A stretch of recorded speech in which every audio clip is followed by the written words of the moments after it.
made it. We were this close. She was silent the whole time. Hey guys, welcome back to Resistance Chicks. We are your hosts, Leah and Michelle. Today is the first day of February. I feel that spring is just around the corner. February. Spring is in the air everywhere I look around. That's good. Yeah, so, somebody's going to put a copyright on that. They do. Oh my gosh. Did you guys know that when the Piers Morgan interview that we did with Donald Trump that we covered, the entire video has been taken down. So for a 3-minute segment. So it says, so I submitted a copyright dispute because that's what it was. It was a copyright claim. And the thing about these copyright disputes is YouTube doesn't do anything but kind of help you talk to the person that's got the copyright dispute. And it's completely up to them at their discretion whether they want to allow you to use whatever they have copyrighted. And I want to know, they probably covered a 3-minute segment of the interview and then all of a sudden they get to copyright it. Is there any kind of process of proof that someone has to go through to copyright something? Because Leah and I have sung hymns and Christmas carols, singing with nothing in the background, and we get copyright from like 10 claims. People that have copyrighted either the notes, which we can't be hitting all the right notes. It's got to just be the words. You know what I'm saying? It's absolutely ridiculous. So they came back and said, no, the copyright. So the video isn't even there. It's, I don't know. I could fight it if I wanted to, but what you see scrolling at the bottom of your screen is the I don't think it works. It just annoys me. Well, I always just put it up at the beginning. You know why? Because I get a lot of viewers that tell me that I should add it, and it's for them. It doesn't help. It's for you guys that I'm going to go ahead and add it. But, and that's exactly what I submitted to in the copyright claim, and they didn't take it. So there's a lot of stuff that we want to cover tonight, so let's get right to it. What do we want to start with? Train wreck. Virginia. More than 100 Republican lawmakers were on board when the train collided with a garbage truck. Several lawmakers with MDs scrambled to help the injured, and the NTSB is now investigating. NBC's Lindsay Dennis is on the scene in Crozet, Virginia. Good morning, Lindsay. Good morning, George. You can see the devastating crash scene behind me. That garbage truck split in two, trash everywhere. Some of those lawmakers, who are also medical professionals, jumped into action to help the injured, but they were unable to save one man.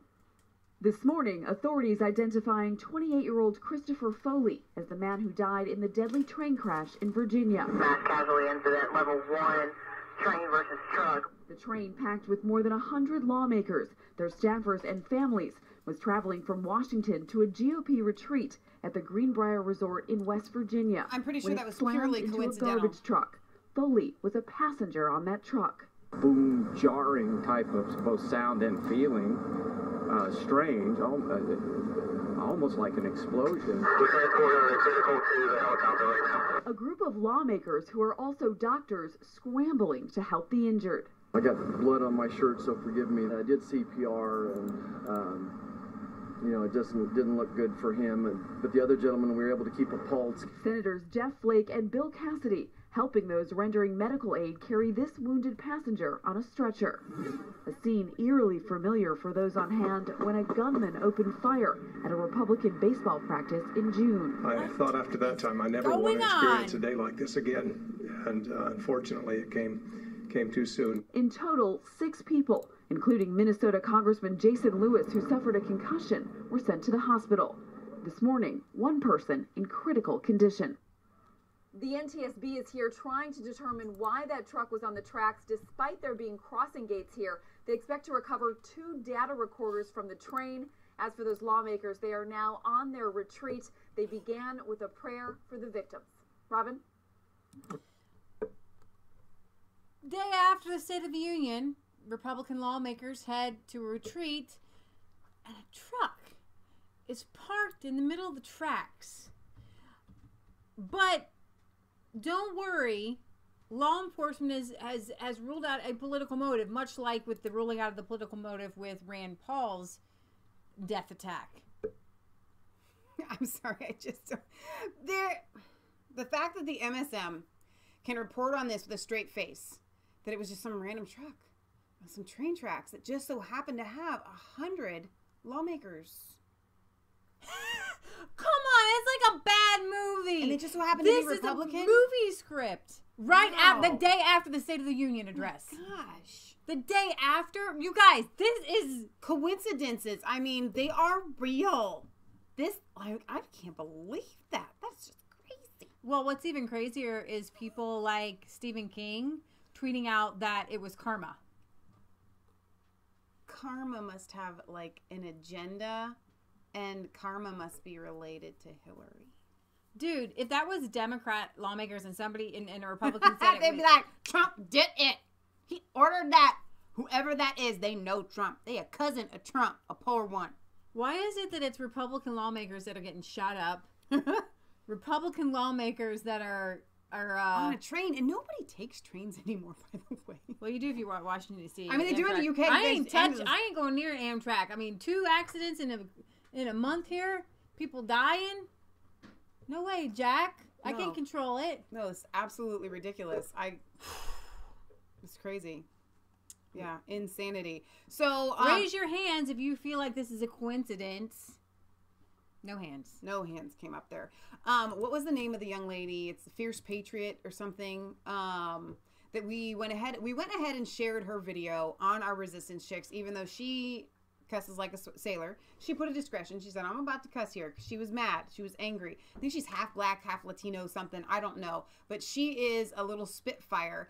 And when she was sharing it, she was like, does anybody actually believe that this was a coincidence? That it just so happened, now she said inauguration, but we have slip of the tongues all the time, just so happened to have happened right after the State of the Union address. I mean, it's ridiculous. So if you guys want to check that out, that's on our Facebook page.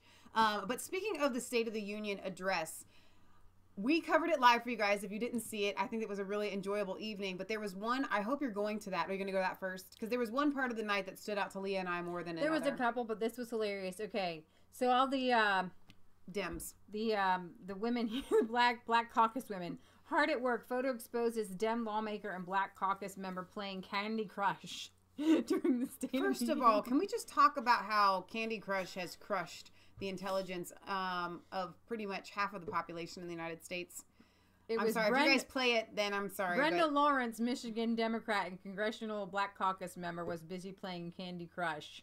The phones in the photo show a timestamp of 9:42, about a third of the way through Trump's speech. You know what? Here's the thing. If you're going to go to the State of the Union address, you better sit there and think long and hard about every action that you take. I mean, I would be thinking, like, if I had, and it always happens, and you know it does, there's that itch right by your ear, and you're like, nobody saw it. Nobody saw me scratch my itch in my ear. I mean, seriously, you'd think all eyes are on you in that room. It's not that big. I've been inside of it. Okay? I mean, it is, but it's not. That camera shots can hit every single person in there. So you know you're going to be playing Candy Crush. Somebody going to catch you. You are either you're stupid or they wanted this to come out to show this is how little I care. Speaking of coming out, memo to be released tomorrow. I'm very excited about that. I've heard 2 reports. One is it will be unredacted, and some is that will be slightly redacted. But Nancy Pelosi is desperate. And Adam Schiff, she says Congressman Nunes' deliberately dishonest actions make him unfit to serve as chairman, and he must be removed immediately from his position. She begged and pleaded and wrote a letter to Paul Ryan. Now, here's the thing. They have thrown everything. They're taking off their shoes, throwing at this memo. And here's the thing. Julian Assange tweeted out, y'all are making this into a big deal, and now it's a bigger deal than it would have been if you just let it slide. If you had just played cool. Ain't nothing in it. Ain't nothing in it, man. Mm-hmm. But because we got nothing to hide. Because you know for a fact that you guys paid for this research, and that for an entire year you have been saying nothing but Russia, Russia, Russia, and it really shows that you are the ones coordinating with Russia. That's what makes it so crazy. But I have a clip here that it's not just going to be this memo. While you're pulling that up, let me go back to, because I want to welcome our Facebook Live viewers. So far we have Grace and Joyce. And so this is in addition. We are streaming to our Resistance Chicks channel on YouTube as well as our Facebook Live. Now, Grace says, there was a report, and this goes back to the train wreck, that their families were on there. Yes, they were. Paul Ryan was on there, but it was Lindsey Graham, wasn't it? Question mark. Crazy stuff. I don't know why this truck was there, but those drivers were critical and one dead. So were they paid off and died for it? It is crazy. That's a very good question. Now, that you could get into a whole nother realm of conspiracy theories as far as mind control and stuff like that. But regardless of the fact of how or why it happened and how that truck ended up in there, was the body dead already? Did they plant it? I don't know. The point is, this was definitely planned. This was not an accident. I'm sorry. Any guy, I mean, would have had to have a heart attack or something right on the middle of a train track. Which is possible, too.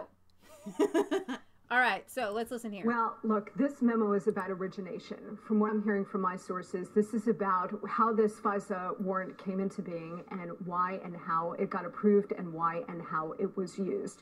I also understand from some very good sources that this is the first of several memos. So as bad as this memo might be, my understanding is that there is worse coming down the pike. That's great.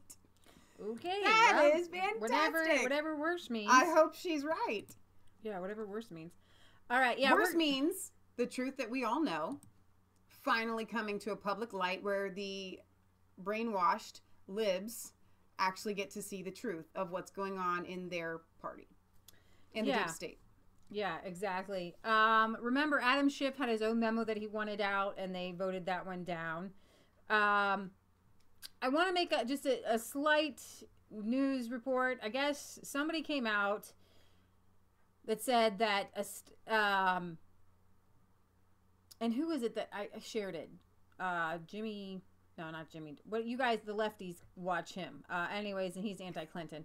I shared him on our Facebook page, but he went through a whole big thing on Hillary Clinton had a person on her staff. I believe it was her religious advisor, actually. Not even kidding you. That would give her that helped her write that book and would give her a scripture day. Was accused of sexual harassment, and he was actually ordered to undergo like therapy, but he never did. And Hillary Clinton, her statement about it is just retarded. She says basically you can't say retarded. That's not politically correct anymore. Yeah, yes, I can. The statement claims that if she could go back to her campaign in 2008 and fire Bernie Strider, she would. She says that her thinking at the time why she thought it would be best to move the woman to another position instead of firing the man that was victimizing her. The New York Times reported last week that Mr. Strider, who was Mrs. Clinton's faith advisor, was a founder of the American Values Network and sent the candidate scripture readings every morning for months during the campaign and was hired 5 years later to lead an independent group that supported Mrs. Clinton's 2016 candidacy. Correct the record. You know, like when we were watching the debates, we're going to correct the record. We're going to have fact checkers. Yeah, she had all her little fact checkers. Which was created by a close Clinton ally, David Brock, though he was later fired for the same type of misconduct. In her statement, Clinton confirmed, the New York Times reporting, that her campaign manager at the time had recommended he be fired, which she ignored. She's for women. Me too. Time's up. Somebody who stays with a man who knows that he is a rapist, that he has paid off multiple sexual craziness, and Colin Powell's emails were hacked and said that he was still effing bimbos at like what, 105? So she's just so evil. I mean, like, there's very few more evil people on this planet than Hillary Clinton. And the fact that half this country can't see it, one, Soros, saddens me, but shows me that the public indoctrination works on 50% of the people. Sure. So don't put your kids in there, because half of them will end up like the liberals. Speaking of percentages, it is less than 50%. Let's take a moment to talk about Trump's approval rating after the State of the Union address. There were 75%. 75%. Good job, buddy. Said good job. I could not believe that. And when I was on these lib sites, the MSM, AOL, CBS, they all had to swallow that. And I felt a sweet victory inside when I'm like, they're having to admit that he got a 75% approval rating. Now, if you watched any of the mainstream media after the fact, they would have given him a 0% approval rating. Oh, no, negative, baby. And so that goes to show you not only the agenda that is behind the talking points that they are given, but also how out of touch they are with the heart of the American people. We're going to show you something that's out of touch. You ain't going to watch this show ever again, I hope to God. We're going to get to that. Okay. All right, here is her statement. Ready? In 2007, a woman working on my campaign came forward with a complaint about her supervisor behaving inappropriately towards her. She and her complaint were taken seriously. Senior campaign staff and legal counsel spoke with both her and the offender. They determined that he had in fact engaged in inappropriate behavior. I hope I got the good mic on tonight. My then campaign manager presented me with her findings. She recommended that he be fired. Clinton admitted. I asked for steps that could be taken short of termination, even though they had already found out. What's so wrong with firing somebody if they've had sexual misconduct? In the end, I decided to demote him, docking his pay, separate him from the woman. What about all other women that he might assign her to work directly for my then deputy campaign manager, put in place technical barriers to his emailing her. But what about him doing it to other people? That's what happens when, like, hey, that guy down the street, he stole from the 7-Eleven, but I'm going to make sure he doesn't steal from that 7-Eleven ever again. I'm going to make sure that thief never gets within 10 feet of that 7-Eleven. He's going to throw him free, but he can never go to that 7-Eleven because you know what? He stole from that 7-Eleven. And I'm going to make sure he never steals from that 7-Eleven again. We don't even have 7-Elevens here in Ohio that I know of. And she required that he seek counseling. You know, it's not what you do with criminals. You don't seek counseling with criminals. And that's the thing when it boils down to these sexual predators. Society has become an icon of feminism. So desensitized to sexual predation. They've normalized it. And so they view it as somebody that can be reassimilated back into society when that's absolutely not true. This is how out of touch she is. Are you ready for this? She says, he needed to be punished. Change his behavior. This is what you do with a 10-year-old, by the way. Not a full-grown adult. And understand. Doing with that. And understand why his actions were wrong. He needed to understand how his actions Go to your room and you think are about what you did. Grown minister. And you don't know why your actions are wrong. Brother, God help you. God help you, man. The young woman needed to be able to thrive and feel safe. I thought both could happen without him losing his job. Hillary. The Post continued to say that she had called the woman after she was contacted by the New York Times and claims that the woman expressed appreciation that she worked on a campaign where she knew she could come forward without fear and was glad her accusations were taken seriously. Really? You must be dumber than a box of rocks, sweetheart. The Secretary of State also took direct aim at the New York Times. Indeed, while we are revisiting whether my decision from a decade ago was harsh enough, many employers would be well served to take actions at least as severe when confronted with problems now, including the very media outlet that broke this story. They recently opted to suspend and reinstate one of their journalists who exhibited similar inappropriate behavior rather than terminate him. Pot, meat kettle, you're both black, baby. You're both black. A decade from now, that decision may not look as tough as it feels today. Mm-hmm. The norms around sexual harassment will likely have continued to change as swiftly and significantly in the years to come as they will over years from now. Do you see that when she speaks, the devil comes out and God will rain down flames of fire? But he don't come out fury. in like an exorcism kind of way. But if I could get my hands on that woman. I'm going to get me some holy oil. I'm going to a book signing and I'm just going to go like, bing, right? And I'd be like, come out. How come? And was it Laura Loomer that got in her presence and was asking like questions? I'd have gotten her presence and I would have been like, in the name of Jesus. I mean, if I was ever in the presence of... I would say, Satan, I bind you in the name of Jesus Christ. That's right. I plead the blood of Jesus. You know I'm righteous and you know she ain't. Come out in the name of Jesus. The Father above knows your sins.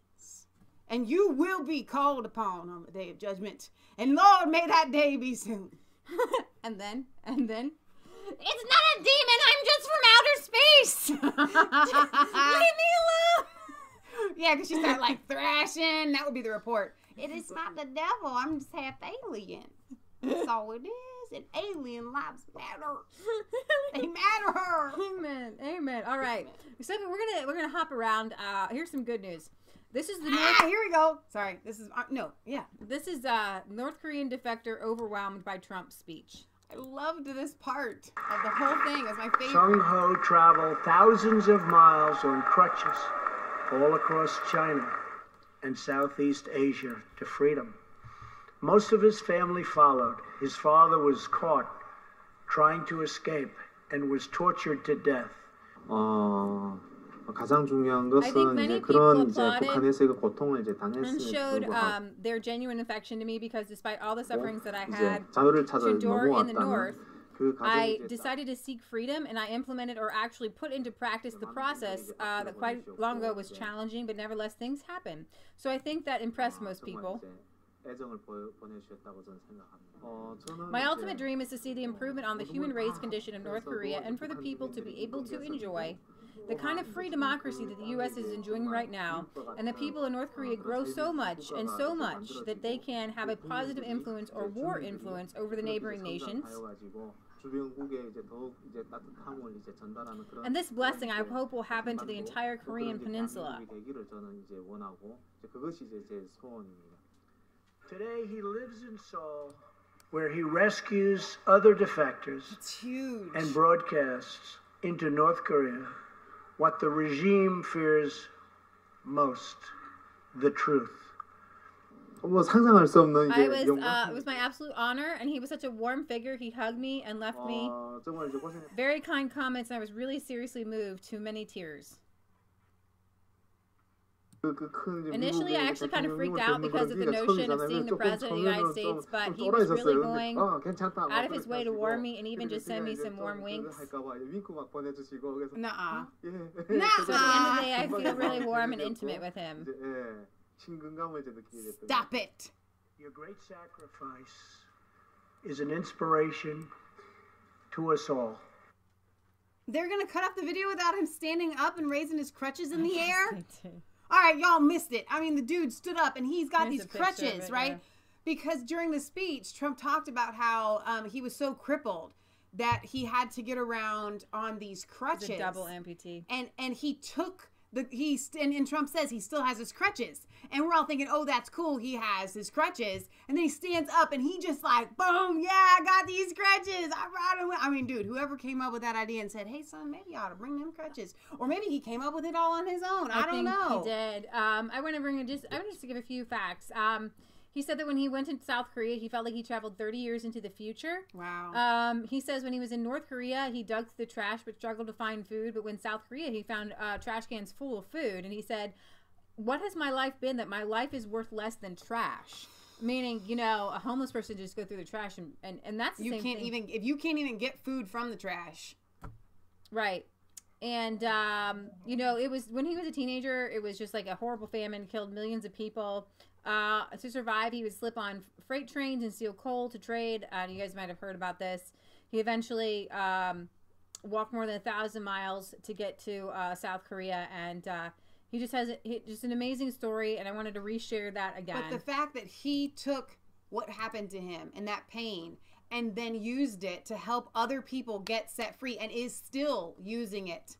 And he's a threat. I mean, he's got a channel. He is speaking out from Seoul, South Korea. I mean, guys, this is as heroic as it gets. Right. So the fact that Trump had to bring attention to this at the State of the Union address and the mainstream media couldn't find this story to tell us about it. All this time we're talking about Rocket Man and North Korea has all these bombs and all of this stuff. They can't find this story. Are you actually reporting the news? The president has to become the reporter? Right. I mean, are you serious now? Yeah. This is ridiculous. So Melania looked amazing. Yes, she did. Interestingly enough, remember last year all the other women wore white? She wore like a cream. I thought it was great. This is a clip of her meeting the police officer who had saved that woman's baby. Who'd saved the heroin addict. And then here meeting the that was when she was meeting the parents of the slain teenagers. Warmonder's parents, and she sat with them and talked with them, and they told their stories. And I'm gonna give you a couple clips because you want to see behind the scenes. You want to see what was going on. Yeah. And the theme that runs throughout all these clips I'm going to show you is Trump and Melania are genuine people. Yes. And I guarantee you, Michelle Obama and Barack Obama are not genuine. I'm sorry to say this, they're heartless people. They are. They don't care about others. Now, for all of Trump's faults, he has this warm heart for people, and he has since The Apprentice. He's weird. He is a weird guy. Well, he kind even of has... at The Apprentice, you could tell that he had this soft spot for the underdog.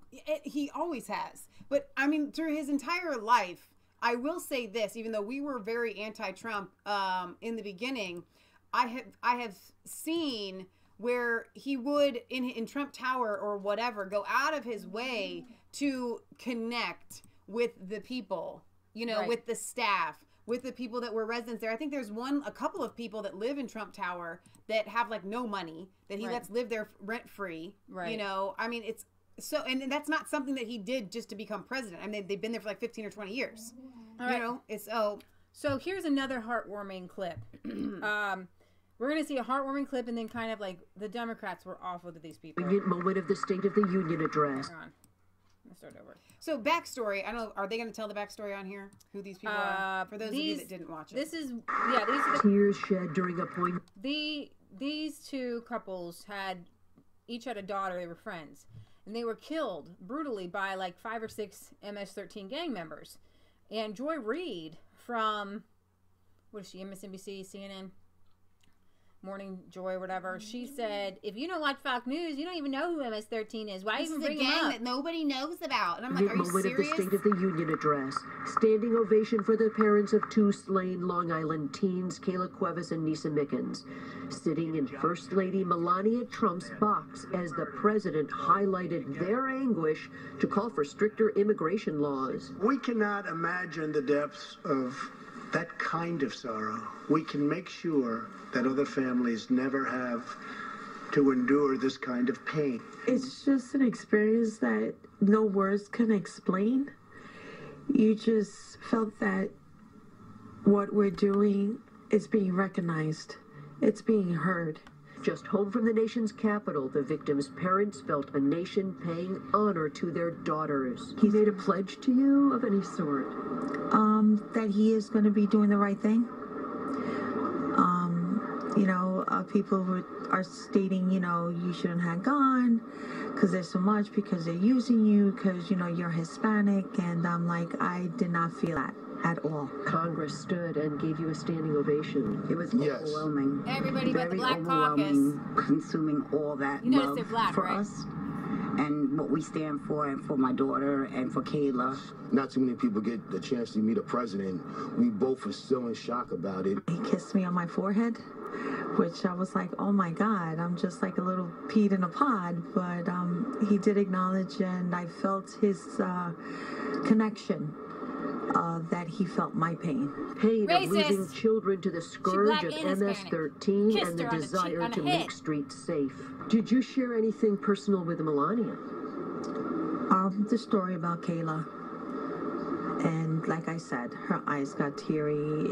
You just felt the realness. It wasn't fake.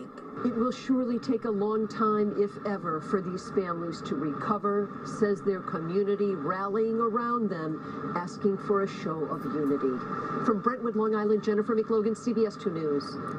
Here's the thing, you guys.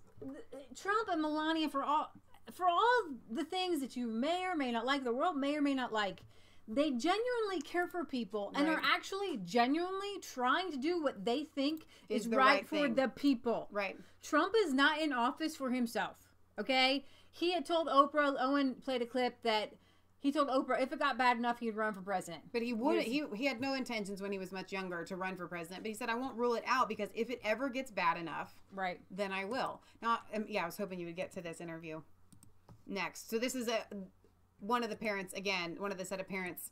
And this is them reacting to the fact that the Dems didn't stand the Black Caucus for them. Stand, yeah. It was just like breathtaking. And I had Nisa's pen on me. So I asked him if he would like, if he could take it, for a gift. And he took it, and he took pictures with it, and he took pictures with me with it. And he's very genuine, very nice president. I really am happy that I met him. I want to ask you both what it felt like to find out that so many people in the room, they're mostly Democrats, did not stand up when you were recognized and when your daughter was recognized last night. Well, I felt it was very disrespectful. For the simple fact the Democrats who was there who did not stand up, they were African Americans. So that hurts me a lot to show that they did not have the respect or to honor what just happened to our lives and to America's lives. I cannot believe that. You've got grieving parents up there. It's not right. And you want to turn regardless of how they feel about the president, they should show the respect, because I would show them the respect if that was their loved one. And that's what Leah and I were talking about. We were on a dog walk today. That if the roles were reversed and there was any kind of minority or special interest subject, let's say it's somebody part of the LGBTQ community or a Muslim immigrant or a Hispanic, whatever. Whatever it was, if it had been reversed and there was a bunch of white people that had attacked this person, regardless of whether it was Christians, you name it, everybody in the room would have stood. They attacked Republicans, everybody. I'm so sorry this happened to you. Whoever did it was evil, regardless of the agenda that the president's trying to push. They attacked the girls with baseball bats and machetes. What goes through a person's mind as a group of people to attack two girls with baseball bats and machetes? These people are so sick, striking the girls numerous times in the head and the body. But I'm guessing that they're not going to try to outlaw baseball bats.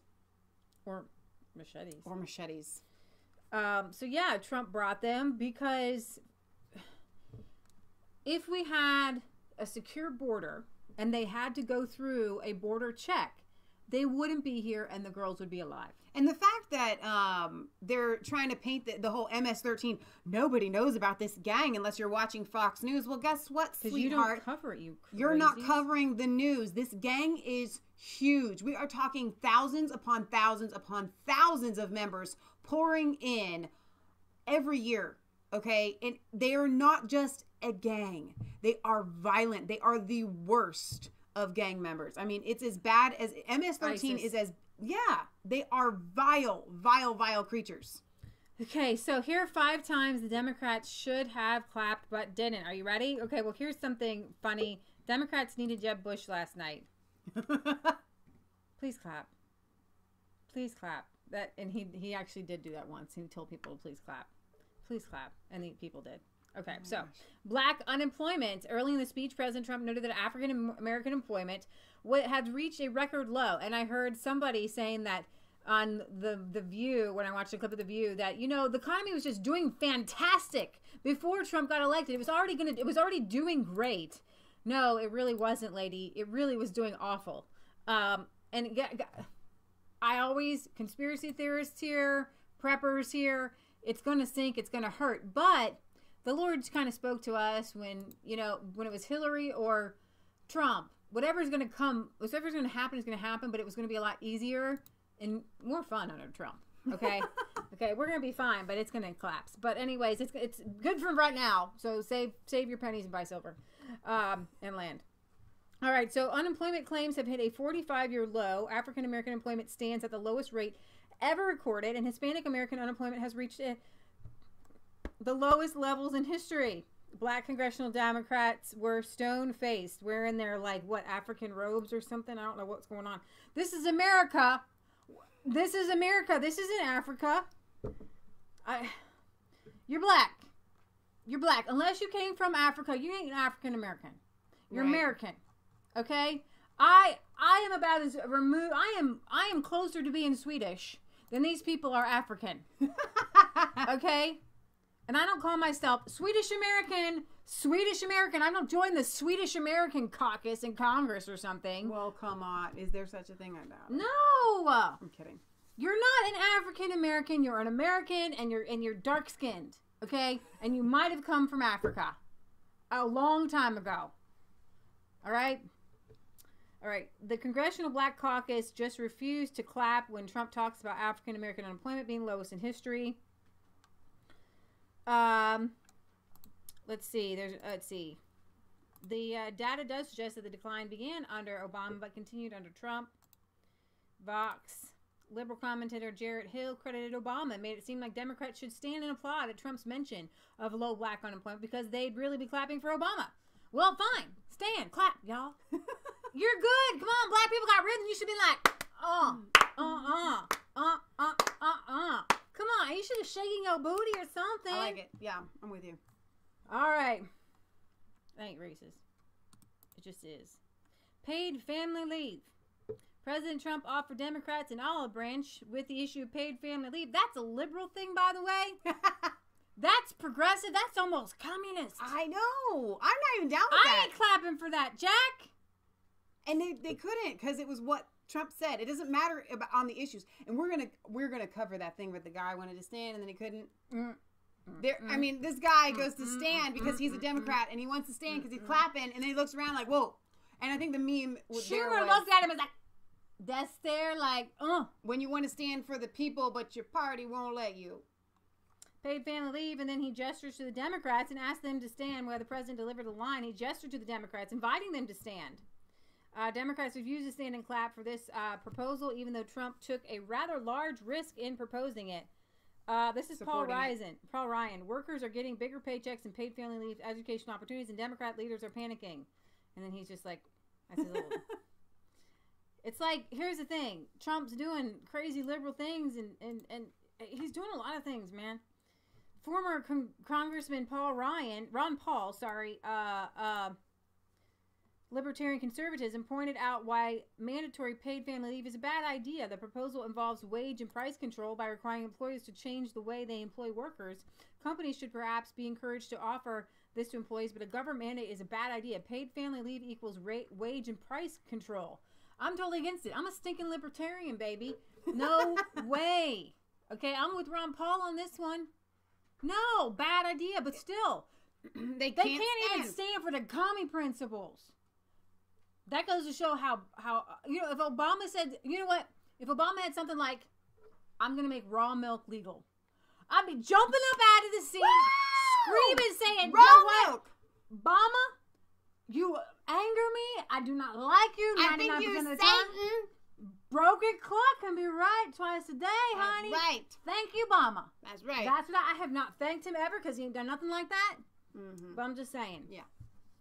All right. Just saying. All right. In a perfect metaphor for socialism, Bernie Sanders, State of the Union. Oh, wait, sorry. That was not it. Veterans. President Trump has championed reform of the Department of Veterans Affairs. He signed a pivotal piece of legislation empowering VA Secretary to expedite the process of holding bad VA employees accountable. Now, here's the thing. This is where my libertarianism says, I'm kind of okay with VA benefits because here's the thing. We have to have a military. If you're going to have taxes for anything, it's for your protection, right? Now, do I think they should have medical benefits for life? No. Sorry. Unless you've been wounded. No. That's not how it works. The president brought up his achievement in his speech, and we are serving our brave veterans, including giving our veterans choice in their health care decisions. Last year, the Congress passed, and I signed the landmark VA Accountability Act. Since its passage, my administration has already moved 1,500 VA employees. Democrats also refused to stand and clap for this. Again, the VA is a socialist principle. Yeah. Okay? I get the VA for wounded soldiers. You got to take care of them till the day they die. Yes, okay? If they're wounded while in service or doing anything, I don't care if like a bridge falls on them or if they break their toe on something. Now, here's the thing. We can debate whether we agree with the policy. The point is that they should have stood because this is a liberal policy. Right. Exactly. This is like if Obama had done something that libertarians would approve of. If Obama had passed like some sort of pro-life amendment. Seriously, this is as bad as it gets. Let's see. Shame on you, Democrats. Get off your phones and clap for the VA reform. True. Senator Skulkin gives Trump a standing ovation for signing the VA Accountability Act. Here's why it was such a great achievement. All right. Number 4, infrastructure. Again, socialist principles, you guys. Trump also made infrastructure a priority in his outreach to the Democrats. Americanization builders. We built this. We built that. We built the Sphinx. Today, we reclaim our building heritage. We will build gleaming new roads, bridges, highways, railways, pave them in gold, and with American hands and American grit, probably half a ton of Mexicans. When it came to Democrats, many of them were grimaced at the president's declaration that both parties should give Americans the infrastructure. Can we play it here? That's fine. As we rebuild our industries, it is also time to rebuild our crumbling infrastructure.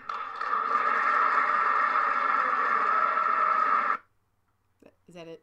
No, it's Twitter. It's not Twitter. We're on a website. Is it? No, it's Twitter. It's a tweet on the website. Okay. It's a tweet on the website. Okay, I see that. America is a nation of builders. We built the Empire State Building in just 1 year. Isn't it a disgrace the Great that Wall it can of now China? take 10 years just to get a minor permit approved for the building of a simple road? Permits, man. Permits. Let's see. Wait, here we go. Nope, I'm gonna play with my teeth.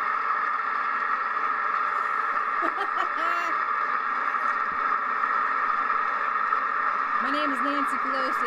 Some of the Dems will clap about Tonight things, I'm calling on Congress but to they're not produce a bill allowed to that stand. generates at They didn't least want their exercise. $1.5 trillion for the new infrastructure investment Republicans standing for this. that I'm our like, country so desperately where you needs. getting money from, honey?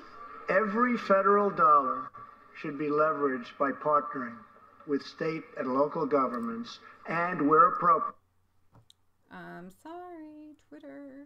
tapping into private sector investment to permanently fix the infrastructure I thought deficit. we were going to see some more standing, but... So Secretarian says, I think it was on Hannity last night that someone said, if someone had read Trump's speech with a British accent, the Dems would have applauded. They are just set against anything Trump. Yeah, so then we had the Dems not standing for the USA chant. So I want to get you Representative Luis Gutierrez hopping out in style here. I thought that he had eaten too much Mexican, a little guacamole. Because gotta go. There used to be a commercial for, I think, like some sort of Pepto-Bismol or something. As somebody else said this, this is Gutierrez, a picture of it. I'm going to get the video. I just gotta get out of here, man. Yeah, if they had been chanting Mexico, Mexico, what do you think? Think they would have stood for that one? Maybe. Definitely. To young Americans who shed their blood on the shores of Normandy and the fields beyond, and others who went down in the waters of the Pacific and the skies all over Asia. And freedom stands tall over one more monument. This one, this capital, this living monument. Oh, Ryan with his... This is the monument to the American people. Man, he's got them one of them faces that you just... There we go. Ready? USA, USA, USA, USA. Gutierrez, there it goes, baby. I'm done. And his lawmakers like, Why are you in Congress, in American Congress, if you don't want to chant USA? You do know you're America. The USA, United States of America. He wants Mexico, Mexico, Mexico, Mexico, Mexico.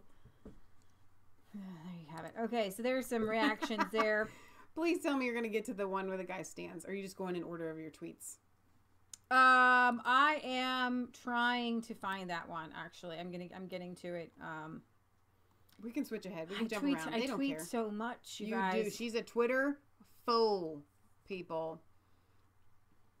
Yeah. Okay. Let's see. This is Otto. Here's not Otto. Here's the guy here's the Korean guy lifting up his crutches. Yeah. Brought a tear to my eye. It was an incredibly powerful moment. The North Korean defector, that's what real resistance looks like, not sitting on your hands and not clapping.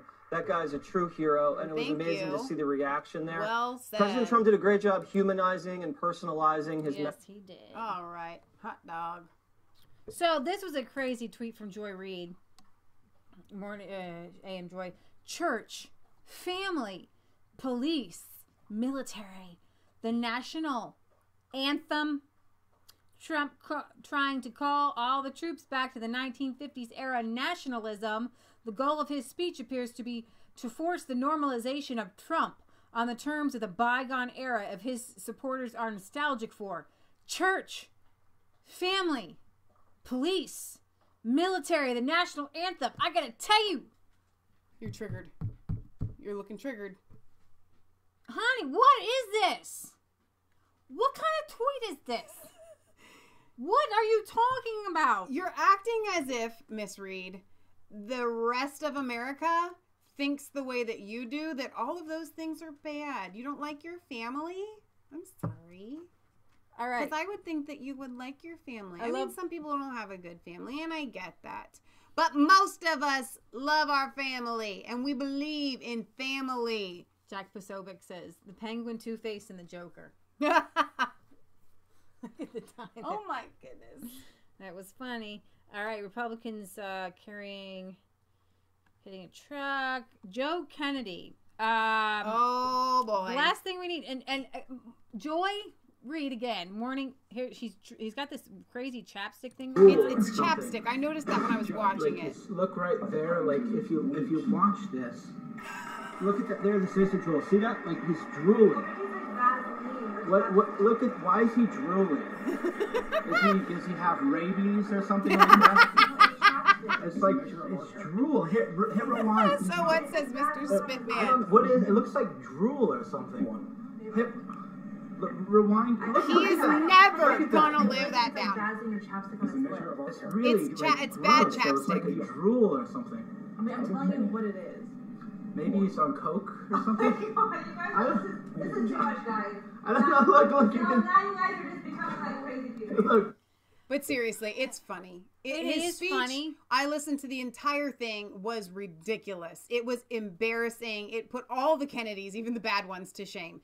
And they were saying that this could possibly be a trial run to see if he could be. Ain't nobody voting for that guy. But you know what? Joy Reid said we could. This is a time when Democrats need a young blood and stuff like that. I'm like, they said, yeah, rich, white supremacist Camelot. You don't get more royalty than that, honey. You black woman. Why are you supporting Camelot royalty, baby? White supremacy. Aren't you against white supremacy? This guy is only where he's at because he's white and he's a Kennedy. JB Max says, do we need another Kennedy? And no, son, we do not.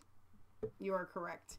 I mean, but it had to be bad chapstick. Somebody must have said, let me put this on you, but he should have felt that. The Democrats had, like, wearing everything. They had every button, every banner, every ribbon for every cause. They're just decked out like some sort of, like, NASCAR. Hold on. Ain't this America? This looks like the Nigerian caucus. I don't know, because I'm down, right?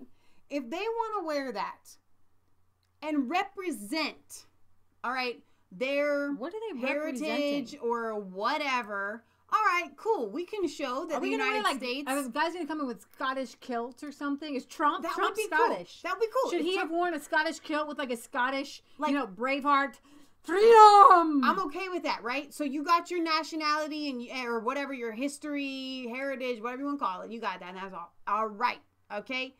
So you do that, and you wear it, and then when everybody's chanting USA, you get up and you're like, USA, we the melting pot, USA. And you still are together, all right? That's what you do. But the fact that you want to come and be separate, you're allowed to be nationalistic about your heritage, but we can't be nationalistic about our country. How come we can't wear like American flags? Or, you know, I'm gonna hang this like an earring. I mean, seriously. All right, this is the best thing on the internet probably for a while. Yeah, it is. Watch this. Watch. We're gonna play it like 3 times. Love it, Trump. Sit up. Oh, sit back down. Sit back down. Now that's Schumer, baby, right there. That's there, Schumer, right? We're gonna play this a couple times. Ready? So you get it. Feel for it. Oh, yep. Trump. Oh, yeah, I kind of like it. Oh, no. No, Just kidding. I had a seizure. Cannot do it. Seizure. I had my a seizure. back was hurting, and I just needed to stretch it out. I thought it was a good time to stretch. Yep, had to move. I thought maybe I'd go to the bathroom, but I realized that you told me this isn't a good time. So. Not a good time to get up and go potty. See, now it's not gonna play. No, because it's stopping. Shoot. Well, it's the best thing on the internet. It is the best thing on the internet right now. I've seen it like 10 times. All right. Okay. No, this is close second. Are you ready? This is a little pate of Democrats getting together, watching Trump's speech, throwing their shoes. They look like autistic 5-year-olds. This is what autism looks like in adulthood. New shoes? Because I think it's kind of nasty. Looks like they brought flip-flops. Everybody bring a pair of flip-flops. But I don't think that you should be throwing your shoes. Some of those have some thick heels and that guys, they all have to be drinking. Do you notice that? I mean, they're really getting it. And whose wall is that? I mean, was it a thing of styrofoam or something? It's a wall. They're going to have to re-plaster it. It's childish. It is absolutely childish. I'm 5, man. And it's just stanky, I gotta tell you. I mean, it's gross. Somebody else's shoes and no, so many Birkenstocks. Orwell's Hour of Hate. They aren't drinking. That's the problem, says Robert. No, they were definitely drinking. So I think I'm gonna think we're all State of the Union out here. I'm moving on. This is insane. Yeah. Now, Law and Order SVU. Which, let me start before you get out there. My uncle, when he was going through chemo, and we would go for hours and hours and hours, and they give you a little television that you can watch, and my uncle likes to watch SVU, Special Victims Unit, for those of you that don't watch television and don't know what that is. They often handle rape crimes, essentially, sex crimes and things like that. They have always been politically motivated to the left. I remember what my uncle was going through chemo, I want to say in 2013 or 14, one of the two. And there was an episode that played, and maybe you guys have seen this, those of you that maybe watch the show, about a mom that didn't want to vaccinate her son. And the entire episode painted her as a monster. And I want to say at the end of the show, they ended up forcefully vaccinating the child. And there was a homeopathic doctor that was on the show, her homeopathic doctor. And of course, he was treated like a criminal and as if he was just the worst, like the devil, non-scientific. I couldn't believe what I was watching at the time. And they have always been that way. They've always had a political leaning, not just leaning, they are firmly planted on the left. But even this that Leah's about to tell you right here is too far. Millie brought this up, and Owen. On InfoWars. Because this episode of theirs is called InfoWars. Now, Millie believes it's based on her. Mark Dice said, it's based on Ann Coulter. I think it's a combination believe it's a combination because it's supposed to be set around Charlottesville kind of thing.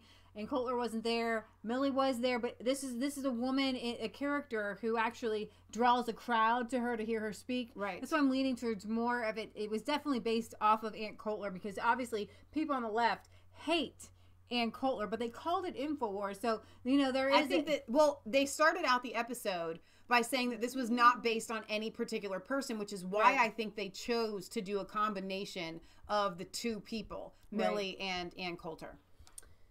Right. So this particular episode follows the sexual assault case of a fictional right-wing political pundit named Martha Cobb at a rally on a college campus. So I'm thinking, Well, this person also goes out into the streets, though, and does talk to people, which is what Millie does. Right. And Ann Coulter doesn't really do that. So I think it was definitely based on both of them.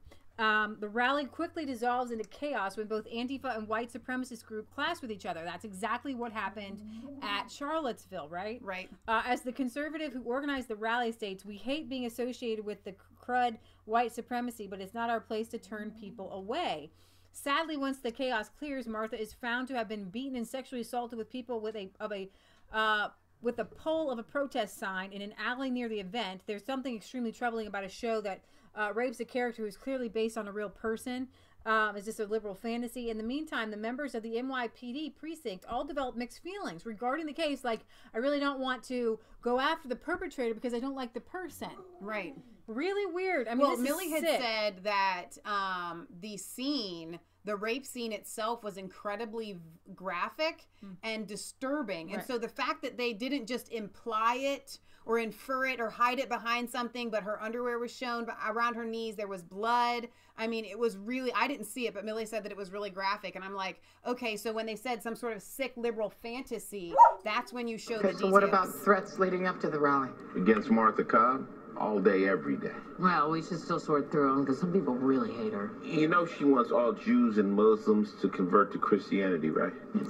What does that have to do with anything? What does that have to do with anything? Why did they say that? I'm a Christian. Guess what? I want all Jews and Muslims to convert to Christianity. Why is that a bad thing? 10% of what she says is completely outrageous, and it's to get your attention. But some 10% of what she says is completely outrageous, and it's to get your attention. But some of her positions actually make a lot of sense. Yeah, like closing down Planned Parenthood or deporting the Dreamers. You know what? We are in a bubble here, though. Planned Half Parenthood the country is in black is neighborhoods, pro-life, killing off all the black values, people. terrified of radical. Get your attention. But some of her positions actually make a lot of sense. Yeah, like closing down Planned Parenthood or deporting the Dreamers. Okay, we are in a bubble here, though. Half the country is pro-life, pro-family values, terrified of radical Islam. She's a troll, Amanda. Sure, but the more you dismiss her, the more you embolden her supporters. We're going to have to continue this debate at another time or never. So, or never. They don't want to talk about it. They don't want to talk about the issues that they kind of put a character that kind of says that half of America has these values, but they have the character that everybody in the show is supposed to love, right? Saying, no, we don't have to carry on this conversation ever again because you're wrong. She's the main character. She's the best character of this show. That you are supposed to And she says that defunding Planned Parenthood makes you evil. Right. You wanting to stop baby murder is evil. Right. And deporting illegal immigrants is evil. But they did have the girl say, half the people that they live in a bubble and half the country is pro-life. Martha, the character, being a conservative, is shown to be awful. She openly mocks Lieutenant Olivia Benson as someone who cried tears of joy when Obama was elected, said you'd move to Canada if Trump ever got in. When Olivia tries to help her and even grouses, do you people ever stop with the empathy? Ironically, there doesn't seem to be much empathy for this particular sex assault victim. Mm-hmm. It's an Antifa. The investigation leads them to Antifa member Justin Visinski, who, upon hearing the news that Martha was raped, declares, "Cool, where's the parade?" Maybe that's what she gets for blaming a hurricane that killed 50 people on the mayor's sexual orientation. In addition to that not-so-lovely comment, the station discovers Justin's protest sign was the weapon used against Martha, along with his DNA under her fingernails. And her identifying him in a lineup created a pretty solid case. But then they bring in this Randy guy, and Randy was at the rally, and he's a white supremacist, and he says things like, we must secure the existence of our people and a future for white children. Now, we try to be peaceful, but if we need to use violence to take our country back from the cultural elites and the globalist dupes, well, so be it. And check this out. This is your... Randy, why don't you tell me about this group you belong to? Patriots for the American Way. Listen and I to don't this, belong. I'm the founder, Grand Wizard. Pause it. Grand Wizard. That's, So they're already making him out to be some sort of stupid, crazed, gamophobe, not gamophobe, but like gaming type person that's just really dorky. Go on. That's something from Harry Potter, right? Go ahead. Laugh. You thank me when we make America great again. So pause. Well, remind me. So now that's an homage to Trump. So they are literally making him, no, they're not making any bones about it. This is a Trump supporter. So great. Beautiful. When was Couple it great, of she libtards said? on my case. Yeah, let's talk about where you were Libtards. during the Martha Cobb speech. On the quad by the statue.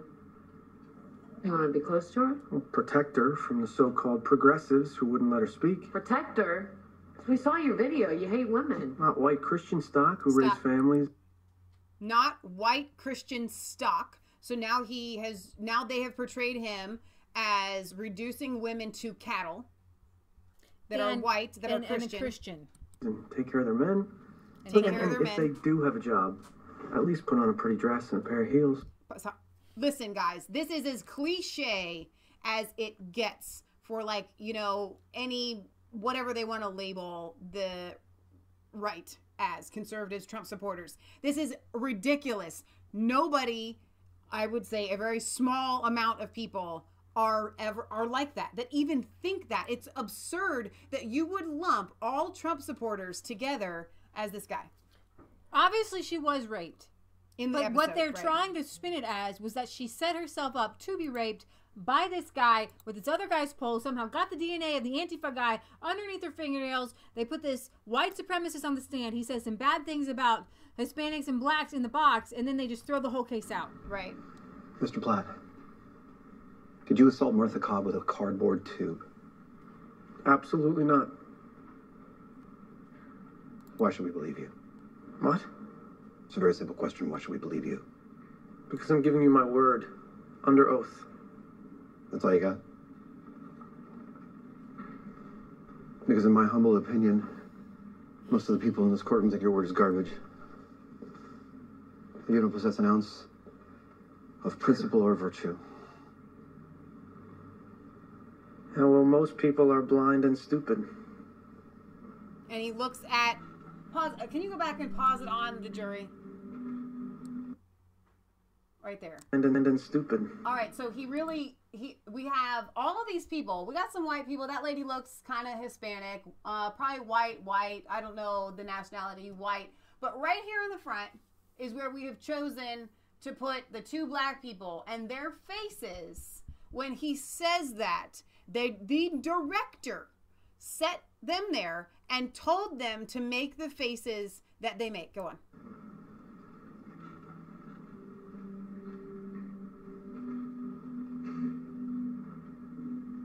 So now we see the prosecution is supposed to be thinking, oh my gosh, you did it, and I can't prove it. Or, you are so vile, it doesn't matter what this guy did. We're going to let this guy off.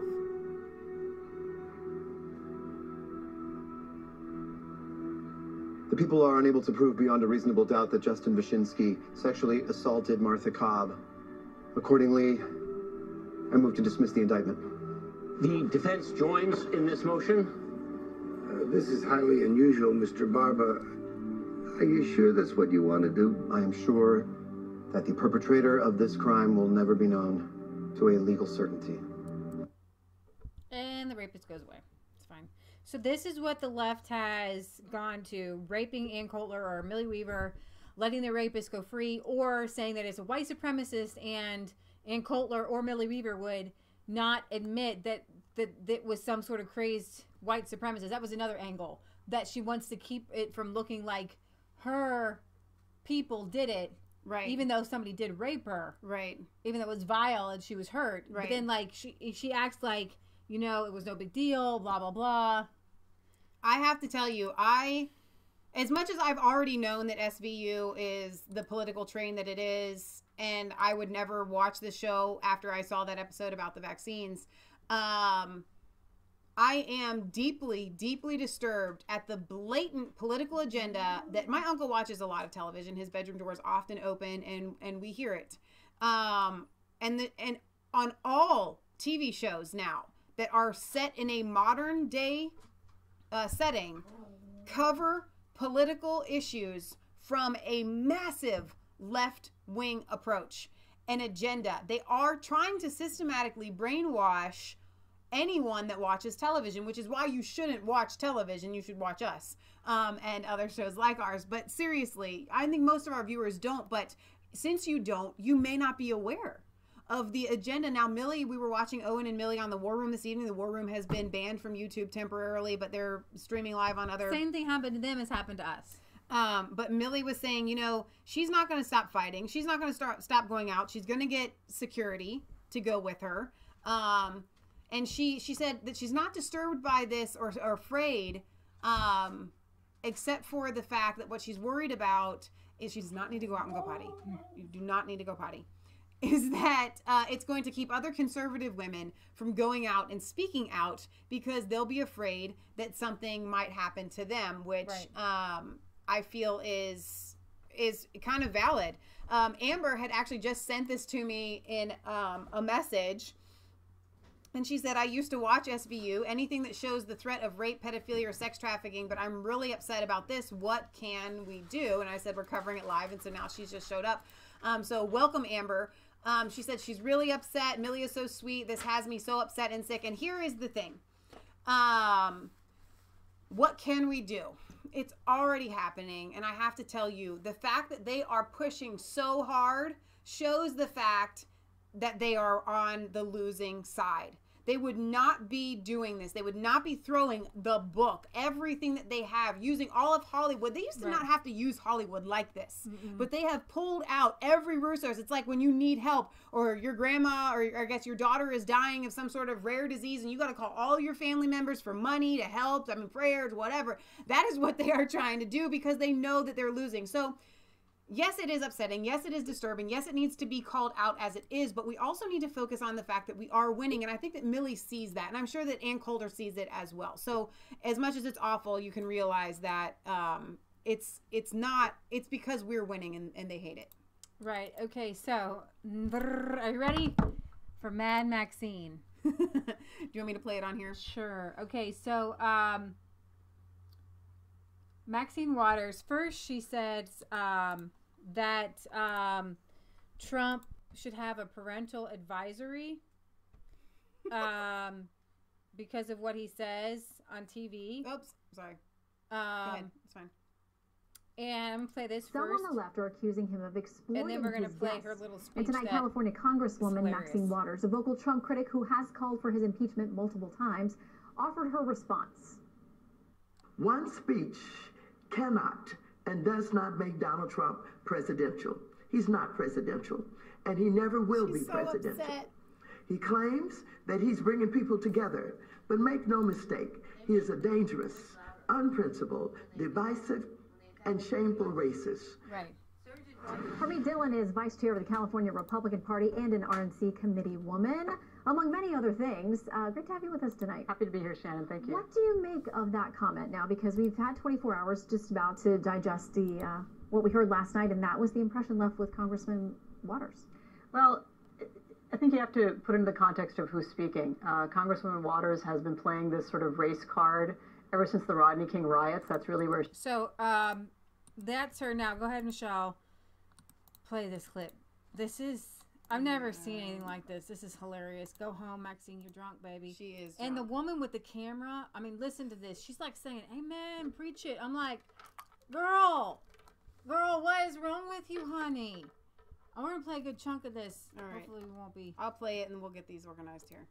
That has anything to do with this investigation. So, included in why I think this isn't a problem that has to be resolved in a certain way is the obstruction of justice and the possible collusion with Russians in order to undermine our democracy. Elect Trump so that they can lift these sanctions and they can make all of this money.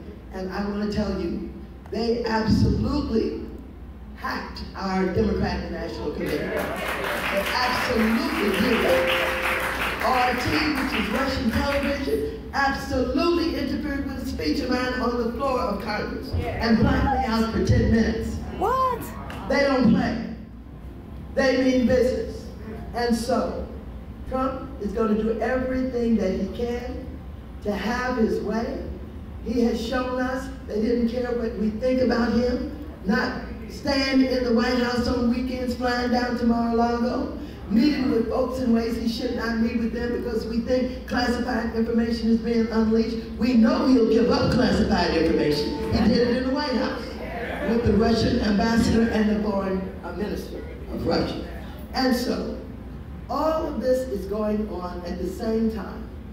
He's carrying it out with the cabinet that you should be worried about. The education secretary has never seen a schoolhouse in her life, never been in schoolroom, never been in a classroom, never been on a school, knows nothing about education. She wants to privatize it all. Get rid of public education. Oh, my Lord. I think that parents should have choices. And if they want to send their kids to charter school, fine. But you must always have public school. Amen. Thank you. Thank you. Yes. And so yes. Just another billionaire who has to finance his campaign, who's appointed to be the Treasury Secretary. Thank you, Lord. Then Carson, I mentioned, this man,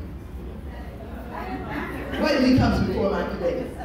I'm going to have to take him apart because he has no business even thinking about accepting that position. This is where a lot of working families and poor people depend on their government in HUD. HUD is extremely important to housing. HUD is extremely important to our cities, to our states, etc. And so whether we're talking about the Section 202 program or we're talking about CDBG, the Community Development Block Grant, the Home Program, all of that, all of it is at stake. All of it is jeopardized now with the skinny budget that he has sent to us. And so... Okay, I want to pause here. I'm going to play a few more minutes because she's so crazy. It's awesome. So I don't know if you caught that. In the beginning, she's saying that Trump should be on RT and is a Russian agent. Then she goes to attack Betsy DeVoe, saying that she wants to privatize. This is a big thing. Privatize in all education. And we should always have public education. Then you got this other black lady. She's black. You can tell she's black. Amen. Lord, Amen. Lord, we got to have public education. I'm like, what is wrong with you people? Do you know that public education wasn't instituted until like the 1900s? And then like, countrywide. And we had actually a higher literacy rate without the forced public schooling.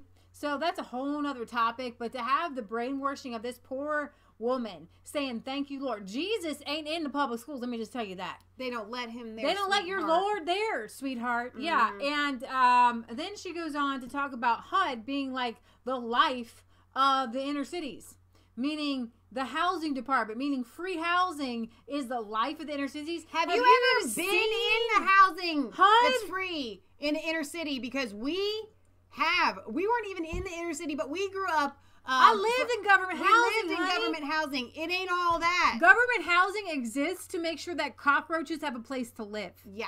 The only life you see in HUD are little tiny black things running across your floor, baby. Oh, but Leah, that's why we need to make it better for people. We need to throw more money at these programs.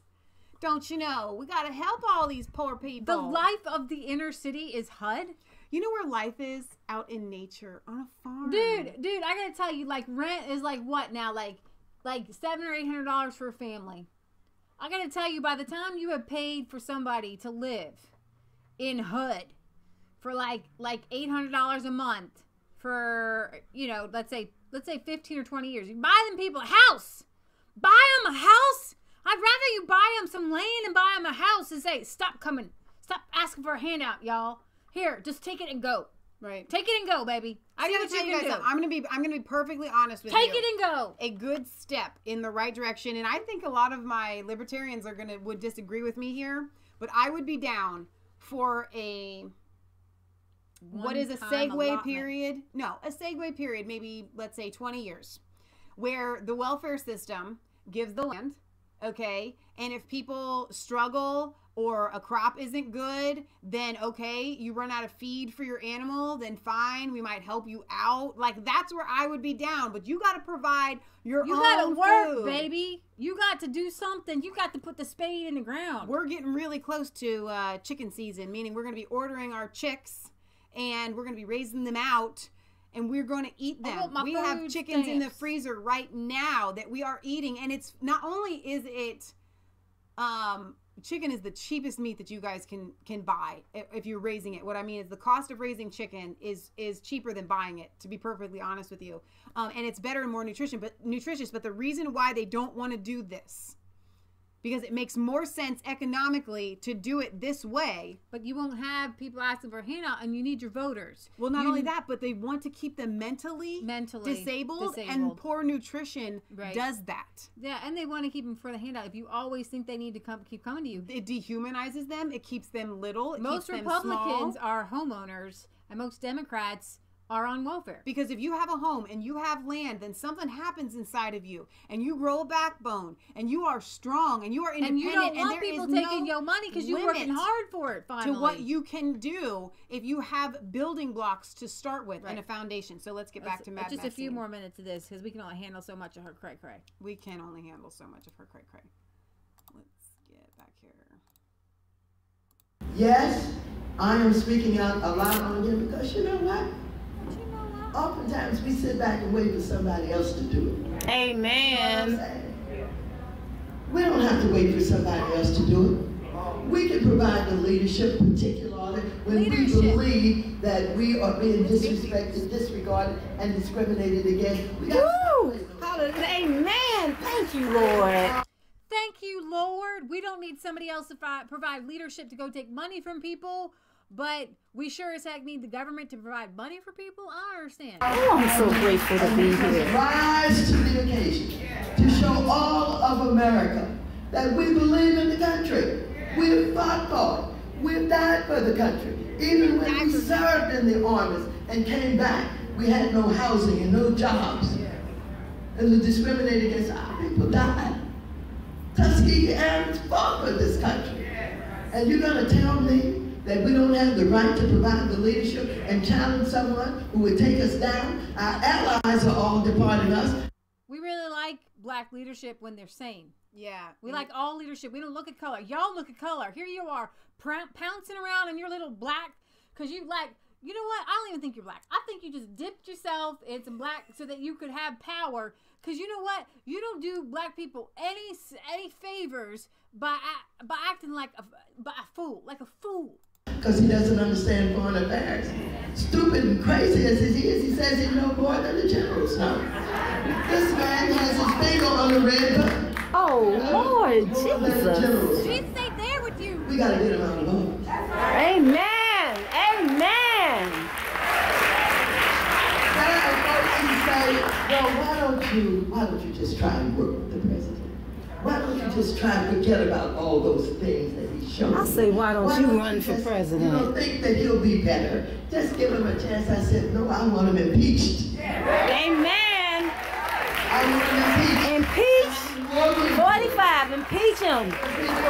Impeach 45. And so I'm saying it over and over again. It makes some people nervous, makes some people a little bit afraid, but I don't care about that. It's time for us not only to provide leadership, but it's also time for us to know and understand that the country is in danger. Amen. It's in danger. We want to provide leadership. Every time she's like provide, I'm looking for her to say, let's get together as a group and provide housing. Let's provide food. Let's provide land. No. We just want leadership. You know what leaders do? They tell other people what to do. True. I mean, he's flirting around with Russia. Russia doesn't care anything about us. Russia don't care about Russia. Russia don't care about Russia. What kind of delusion these people under? They drinking United States. He had the nerve to meet with Kim Jong-un over in North Korea, and he's crazy. He hates us, but he's playing around with spreading his power, etc. And given, I believe, the opportunity not only to have alliances with China and with North Korea and others, all of this nuclear capability, they're coming after us. I believe that. I believe that. But meanwhile, Trump and his allies are focused on money. Follow the dollar, and you'll see what is happening and where they're going. So, having said all of that, every day that you get up, you understand and know that you're important. And you're especially important to people, oftentimes who are dropped off of everybody's agenda. There are many people who will never have a house unless you sell it and show them how to get it and how to find the best financing and show them how to work it. Yes. Sometimes you got to work the system in order to get things done. You got to work it. don't know what they're signing. It's too much to look at. It's too much to read, and when you read it, you don't understand it anyway. If Evelyn hadn't had the song in my house, I wouldn't know what I was doing.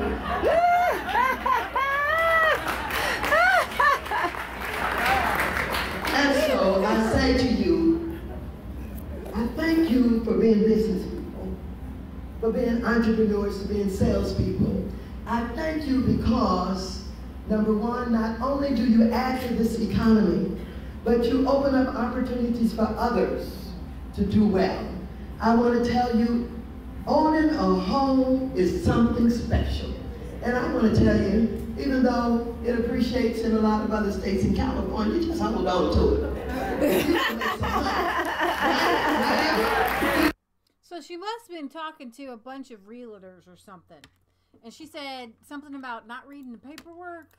I don't even read. I don't even understand it. It's too. Yeah, you know what, Maxine? That was probably the most honest thing you said. Honey, you don't understand much of anything. You shouldn't be in Congress, honey. You read paperwork before you read things before you sign them, honey. And if those are realtors, they better know exactly every line and everything in that paperwork. What is wrong with you dumbing people down? Gaming the system? Sometimes you gotta work the system. You gotta work that system. Seriously. You guys, you have to understand. She just said black people are way down here. You got to work the system. You're too dumb to read the paperwork. I don't even want to read the paperwork. Patriot Gallery says, work the land, not the system. Girl. This is ridiculous. Maxine, you're drunk. Go home. Oh, my gosh. Go home. Go home. How does she have a $4 million house? What has she been doing in Congress all these years to have a $4 million house? Working the system. Work that system. All right, a couple more pieces of news here before we sign off because we got to go. Indonesia's hardline Muslims push ban on unmarried and gay sex. Proposes changes to criminal code would expand definition of adultery to include sex between unmarried people. So sex outside of marriage, gay sex, and cohabitation of unmarried couples would become illegal in Indonesia and punishable with prison terms under the proposals from Islamic political parties whose influence has grown with the popularity of their conservative agenda. That's a Wall Street Journal. The proposals are part of a draft of a revised criminal code that has been the subject of debate this week between Islamists who seek heavier penalties and more moderate lawmakers who want to restrict the scope and severity of such punishments. The revisions cover a wide range of rules, including those on freedom of speech. In what would be the most significant changes to the code since its adoption from a Dutch colonial era law in the 40s. This is the biggest Sharia-inspired shift by revision of law since the fall of Suharto, and that was in 1998, launched a democratic era in Indonesia. Mr. Harsano said the new code would encourage hardline groups to take the law into their own hands. In recent years, such groups have gone beyond sweeps of bars to organizing protests, at times numbering hundreds of thousands of people. We respect private rights, but we must not let private rights undermine the public's rights. The revision is moving forward now, partly because of the regional elections this year and a presidential election in 2019, leaving mainstream parties less willing to oppose the conservative Islamic parties that have gained ground in recent years in this country of 250 million people, the largest Muslim majority nation. While the secular nationalist parties are not driving this, I can't see any of them risking their Islamic credentials ahead of elections opposing it.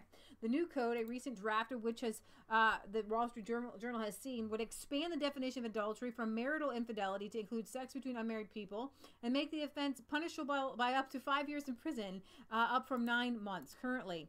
The debate comes as lesbian, gay, bisexual, and transgender rights face increasing opposition. Same-sex relations are currently only banned in the province of Aceh, while same-sex marriage isn't allowed. Islamic activists in December appealed to the Constitutional Court to criminalize all sex out of wedlock and cohabitation. Other articles of the new code would ban people from criticizing the president. The draft also expands an article on blasphemy, including increasing use to jail adherents of minority faiths, including Yakara's Christian governor last year, and increased the severity of the punishment for the crime. One participant in this discussions on behalf of the government said the talks were forced on toning down some of the articles, such as reducing punishments by punishing singles for having sex only if they reported by the parents of the couple. Another participant said one goal of the adultery provisions was better to protect women and children. And so there you have it.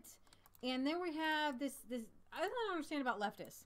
They hate Christians because we do say homosexuality is bad, adultery is bad, sex outside of marriage is bad, but we ain't throwing people in jail for it. Okay? We believe that God can control your heart. We preach to people. We might preach pretty harshly to people. Mm-hmm. There's a difference, because what the devil does is he takes something that is good and holy and pure, and he, as I was telling Justice Hughes, it's a spiritual warfare, right? So Muhammad takes principles of Judaism and Christianity and he enforces them with a sword.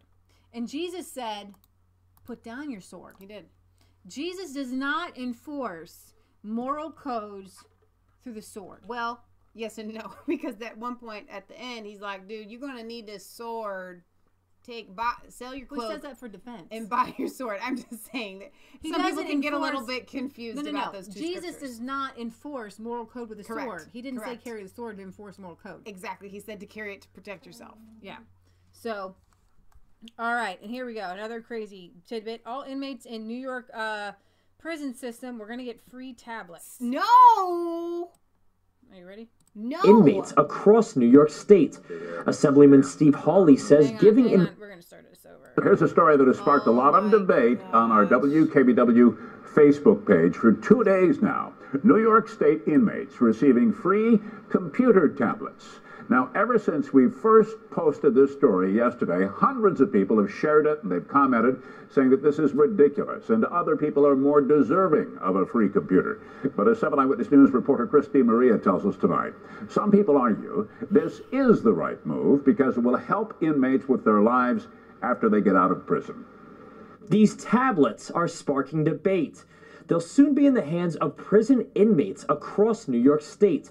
Assemblyman Steve Hawley says giving inmates tablets is affording them an opportunity they don't deserve. Giving them away to people who have committed crimes against society is the wrong message as far as I'm concerned. But Pastor James Giles, a minister in a re-entry program for newly released prisoners and a former prisoner himself, says the program can be beneficial in many ways. It's going to encourage individuals to read, but also this other thing, it's going to prepare individuals for when they get out. Right? It's going to expose them to what's really going on in the world. However, Assemblyman Hawley is concerned making life enjoyable behind bars makes prison less of a deterrent. It ought not be better in prison than it is on the outside.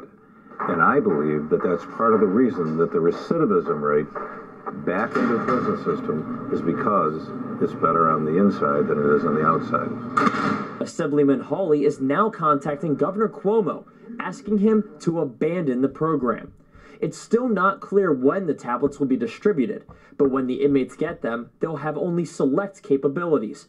Prisoners can pay for music, books, and videos, but will not have access to the internet. Christy Maia, 7 Eyewitness News. No. I'm going to stop right here.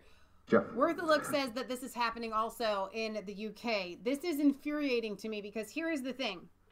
They already get so much in prison. They get reading material. They get read the dang book, ministers that come in. They get programs. Turn the pages. They get, like, I'm serious. I mean, the amount, they get television. They get cable. It's ridiculous what they get. And I got to tell you something. When you commit a crime against society and you deserve to go to jail, the only thing that society has to afford you as a common courtesy as a human being is food, shelter, and a limited amount of clothing, preferably in stripes. I know now it's orange. I prefer the stripes. Okay? This is absurd. There is no reason whatsoever that anyone in prison should be afforded luxuries. This is a luxury in life. You do not deserve a luxury. I don't care what you're in there for. I don't care if it was something small. If it's big enough for you to be in jail, in prison, then you don't get a tablet. Oh, German girls. Did you got the German girl video up? Yeah. We're going to end with that one. That's good. Hang on. Sook says when you get pampered with creature comforts, it's no longer prison. So what if you're here? Have you seen this video? It's really good. These women are just, they rock, dude. Let me, sorry, refresh this. page here. Is this it? It's gonna have a video. Yep, like yeah. All right. Let's get to it.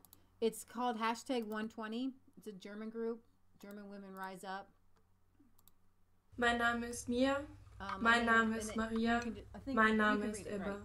Mein Name ist Mia. Mein Name ist Maria. Mein Name ist Eva. Ich wurde in Kandel erstochen. Ich wurde in Malmö vergewaltigt. Ich wurde in Rotherham missbraucht.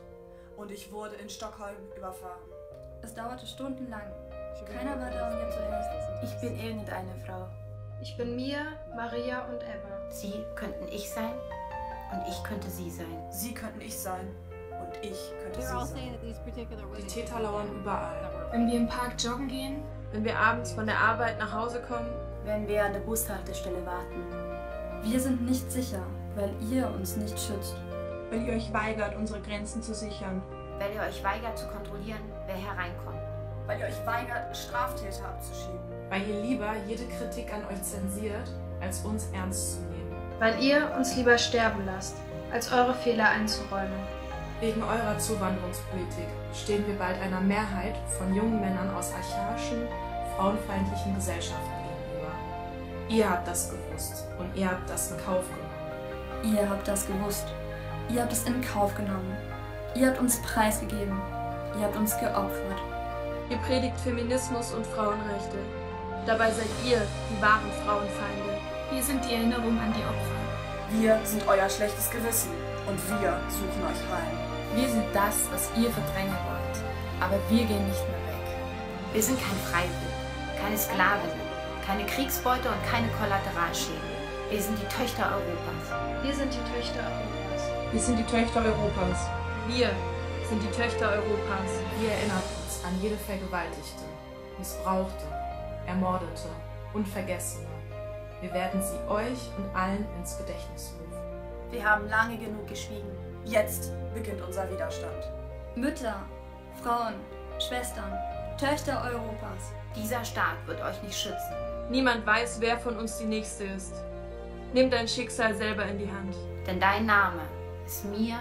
Dein Name ist Maria. Dein Name ist Eva. Sie könnten du sein und du könntest sie sein. Wow. So kann es einfach nicht weitergehen. Pfefferspray und Taschenalarm gehören mittlerweile zur Grundausstattung der Handtasche europäischer Frauen. Abends joggen gehen ist für uns die gefährlichste Sportart geworden. Wir lassen uns das nicht länger bieten. Wir organisieren uns, wir wehren uns. Wir schlagen zurück. 120 Dezibel. Das ist die Lautstärke eines handelsüblichen Taschenalarms, den viele europäische Frauen inzwischen bei sich tragen. 120 Dezibel ist der Name unserer Widerstandsinitiative von Frauen für Frauen. 120 Dezibel ist der wahre Aufschrei gegen die wahre Bedrohung für Frauen in Europa. Wir werden dorthin gehen, wo Frauen zu Opfern eurer Politik wurden. Wir werden euch stellen und wir werden euch zur Rechenschaft ziehen. Und wir werden laut sein. Mach mit und mach deine Stimme laut. Erzähl in den sozialen Medien unter dem Hashtag 120 Dezibel deine Erfahrungen als Frau mit Überfremdung, Belästigung und Gewalt. Ich will, dass du aktiv wirst. Geh auf www.120dezibel.info und werde Teil unserer Bewegung. That is absolutely fantastic. I am so very proud of those women. Yeah, Tommy Robinson says, as mainstream media will ignore this movement in Germany, I will be there to show you what's happening on the ground. Hashtag 120DB. Ebba Ackerlund was 11 years old. She was murdered by a failed asylum seeker on April 7th, 2017 in Stockholm, Sweden. She was mowed down with a truck on her way home from school in an act of Islamic terror. And let's see. Other people are sharing. This is Maria Laudenberger, 19-year-old medical student, raped and drowned by a refugee in October 2016. Her attacker was granted asylum as he entered Germany with no ID and claimed to be a child. He lied. He had already been sentenced to 10 years in Greece for attempted murder, and he's only served 1.5 years because their prisons were overrun. And this is the same thing that's happening with the MS-13 and violent crimes that are happening by illegal immigrants. Here's the thing. If you're here, you're here. Can't do anything about that. But not stopping people from coming in who have a criminal background or who are lying about how old they are, those people have to be turned back. If you lie about how old you are, automatically, no, you don't come in. These are young men who, these women are afraid, and they're rightly afraid. The girls are outside just randomly walking or jogging. The 120 decibel thing, they now have these alarms. She's like, pepper spray is not enough. They are now, and it's a really, really, really loud, like, oh my gosh, I can't handle what I'm hearing kind of They alarm. have these underwear that they pull. But they also have the alarms that are not just the underwear. It's just in general just to carry this alarm. So I am really, really excited. So what? I'm sure you'll end up doing a video on that if you haven't already. While I have So What on the brain, go ahead and subscribe to his channels. I know he always says for us not to tell you to subscribe to his channels because he has colorful language and we don't. But he is putting out excellent news, not only in Germany, but across the world. Yeah, so like Michelle said, these are 120 decibels, the sound, the intensity of the rape alarms. The women in the video reference the recent case of a young girl called Maia who was stabbed to death by her former asylum seeker boyfriend in the German city of Kandel. Stabbed to death by her asylum seeker boyfriend. And here's what makes So What so angry. And I don't know what you do, So What, to calm yourself down, honey. Because this happened around your corner. Like, and he's watching these programs. These programs. No wonder your language is colorful. It's okay. It's all right. He's watching these programs, and I see him making videos all the time. There's another program that's teaching young girls to date these asylum seekers. It's like they know that they're going to be sexually, they know they're going to be rapists. Right. They know they're going to need to have sex, right? So they're like, well, it's okay, German girls, just be their girlfriends or marry. They don't really actually want them to marry them. I think they just want them to just like be playthings. Get their stuff out. I don't know. The women go on to blame mass migration, stating that the borders are not secure, that the authorities have no idea who is coming into the country, and refuse to deport the criminals.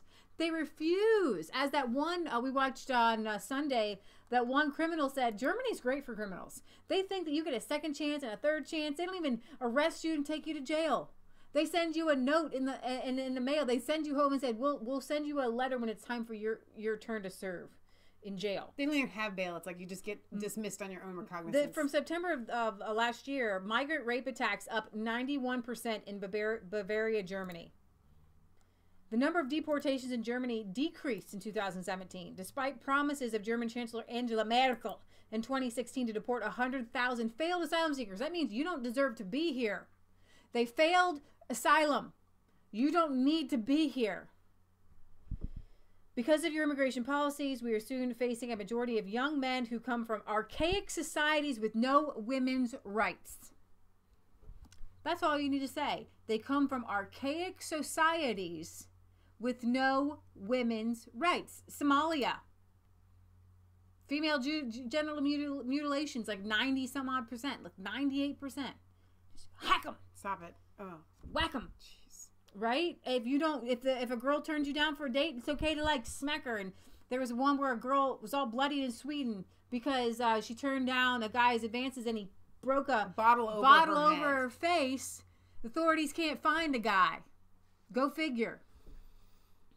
So Chris says Germany now has animal brothels for Muslim men. Come on. I don't know. So what? Can you corroborate that? I'm thinking pulling my leg, but still.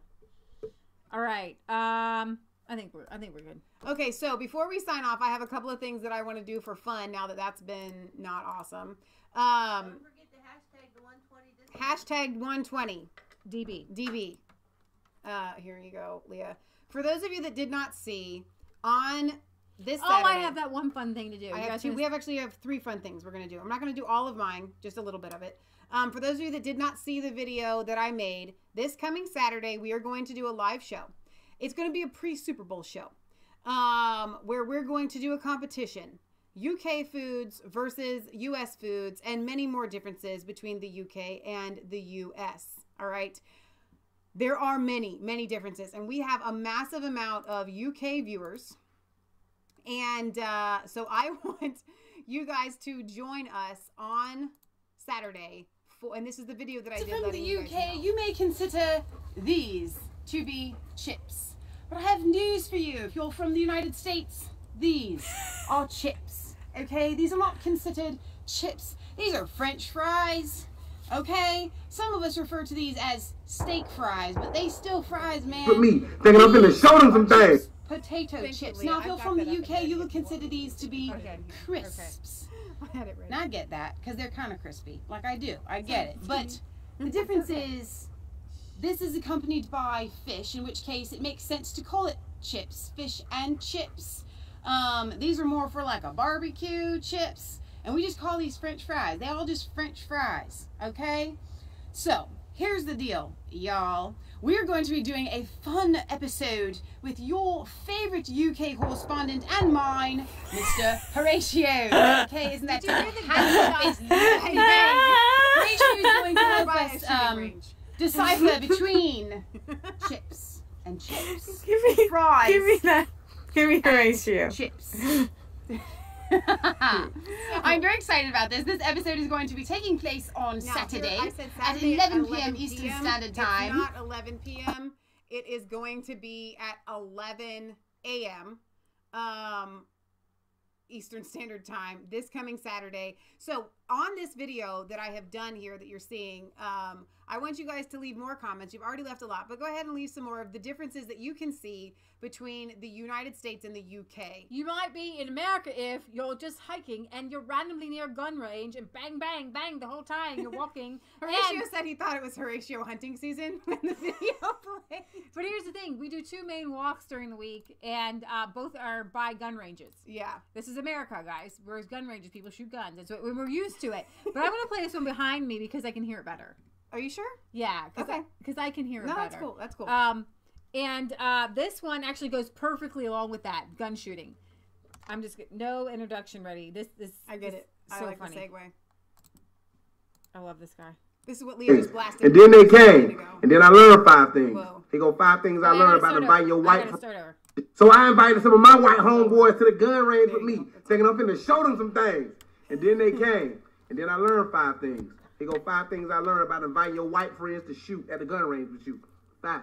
Number 1, your white friends ain't gonna bring 1 gun. They gonna bring 1 guns with a Z. Z. Guns. This is a 9mm Sky pistol. Now listen, this is a great gun range gun. It shows like 5-6 bullets. It ain't designed to really kill nobody. It's designed to stop your enemy. They looked at my gun and laughed and was like, bro, that's all you brought to the gun range? They pulled out AR-15s. They pulled out AK-47s. They pulled out the entire alphabet. I thought I was at a driving test like, I-E.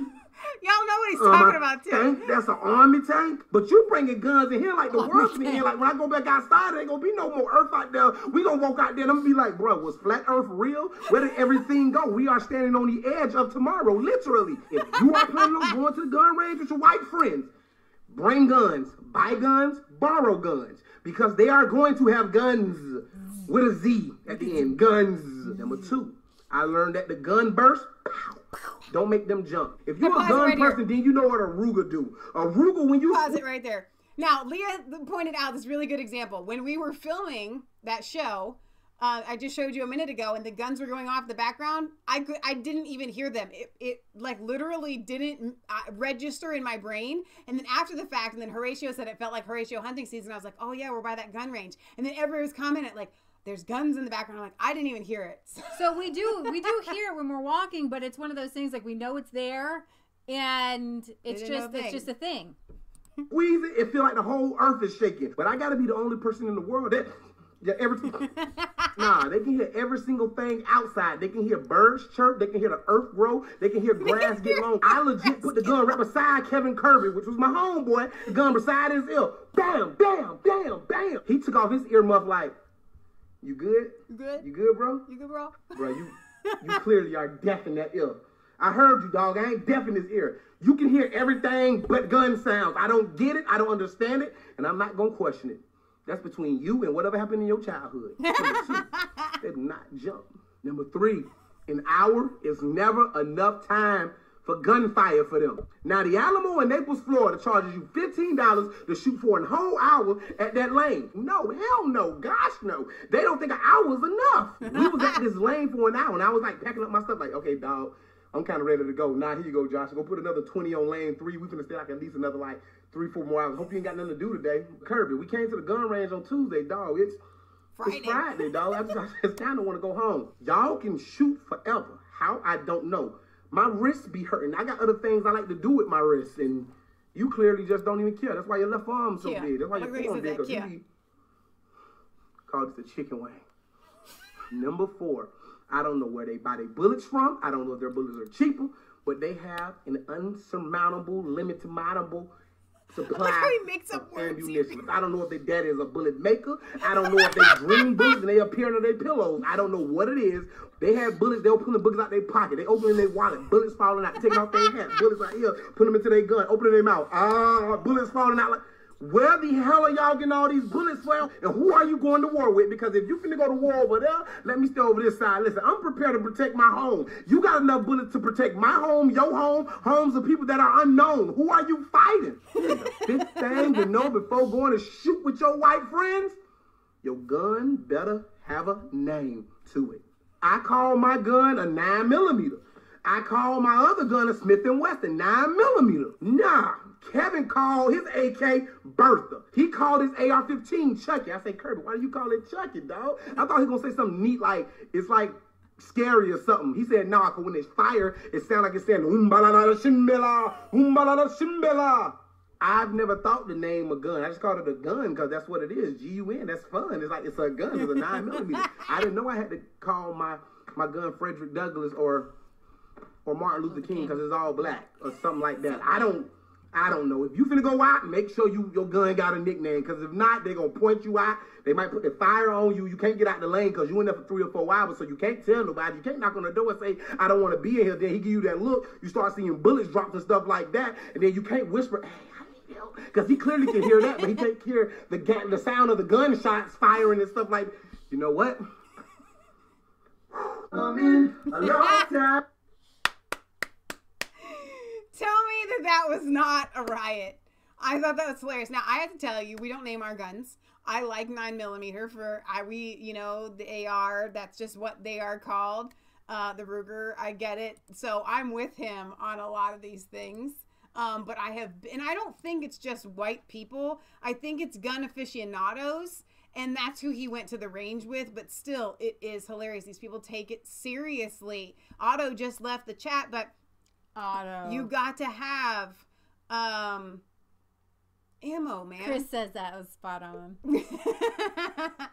And Chris is our resident gun guy next to Otto. So if you guys aren't subscribed to Chris Holman, please go and do so now. He's put out some really good vids recently. Maia says, I named mine Natasha after the Avengers movie.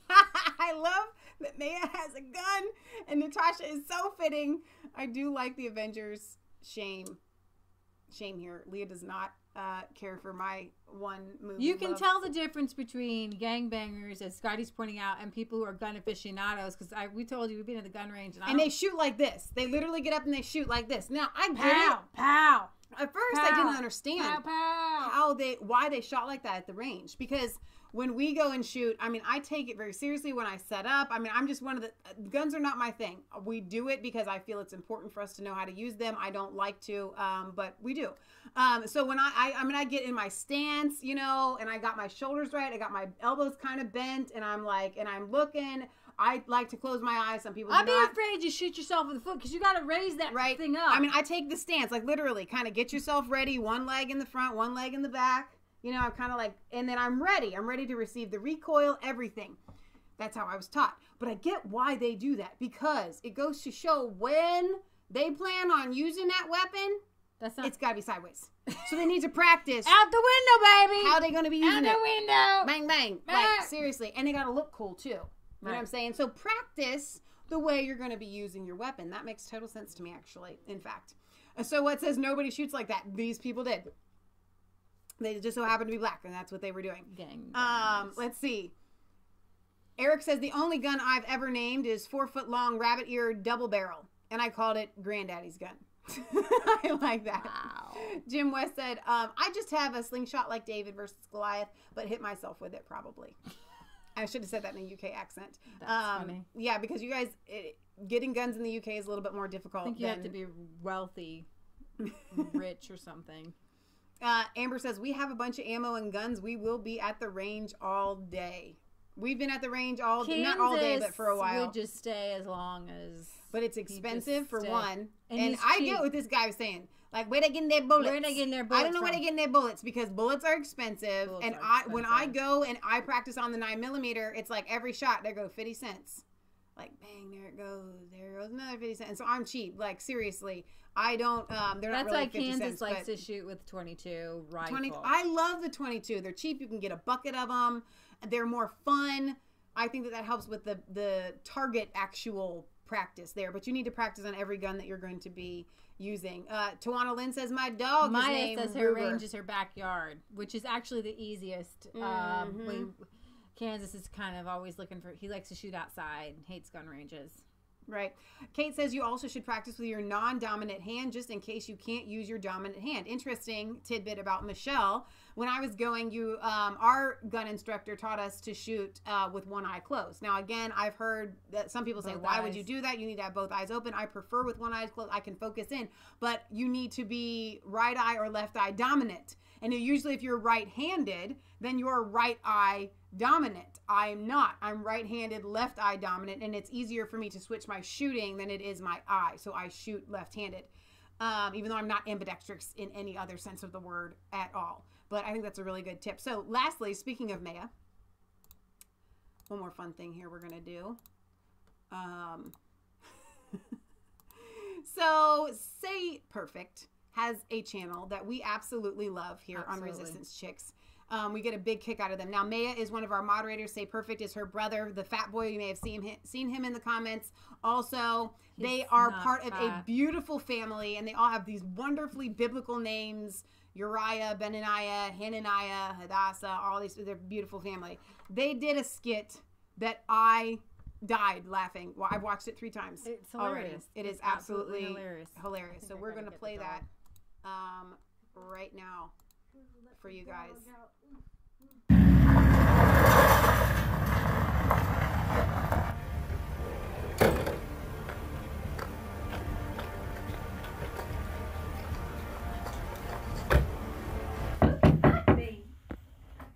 And there's beautiful. What's up? How may I help you fine gentlemen today? We're wondering, ma'am, if you could donate to our cause. And what cause would that be? We're here to rob you. Aren't you forgetting something? We forgot our pants.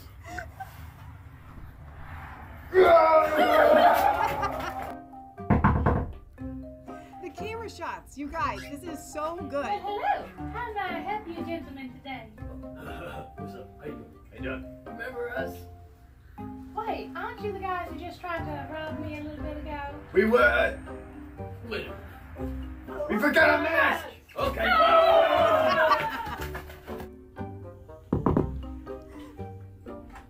Remember us? Well, yes, I do. And since y'all were trying to rob me, I decided to go ahead and be a fine Southern belle, and I packed up all the valuables for you. Oh! Would you like to come in for some cake? Oh, boy, would I? Doesn't want to come in. Thank you, I'm coming to your house for cake. Come on, here you go. Thank you. This is, I love the camera shot here. This is so great. Looks good. Can I eat it? No. We have to pray first. Right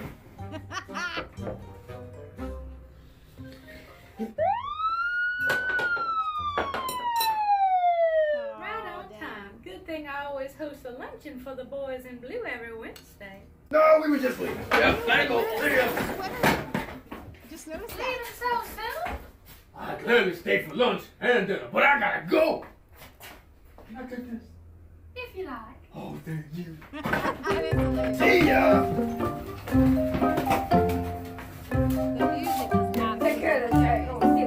Bye-bye, boys. Have fun with the boys in blue. Wait! What? We forgot the money. That's so cute.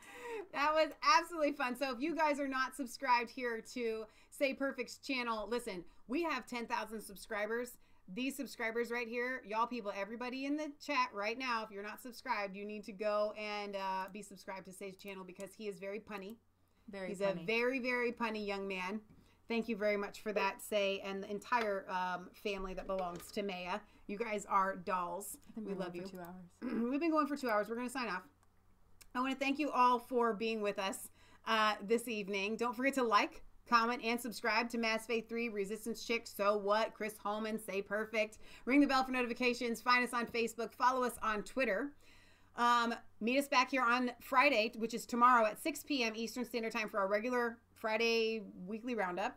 And then again on Saturday morning at 11 a.m. Eastern Standard Time for our UK-US Super Bowl Smackdown of Food Challenge. And don't forget to leave your comments in that video of the differences that you guys see between the United States and the UK. On Sunday, you can also find us back here at 1 p.m. Eastern Standard Time for our European and UK news. I think that wraps us up. We don't have a song, but what I do have is Donna Terry had sent me a poem when we were going live 2 nights ago. And so I thought that instead of us singing a song, I would just read it. I never believed that I'd be the one after all that I said and after all that I've done.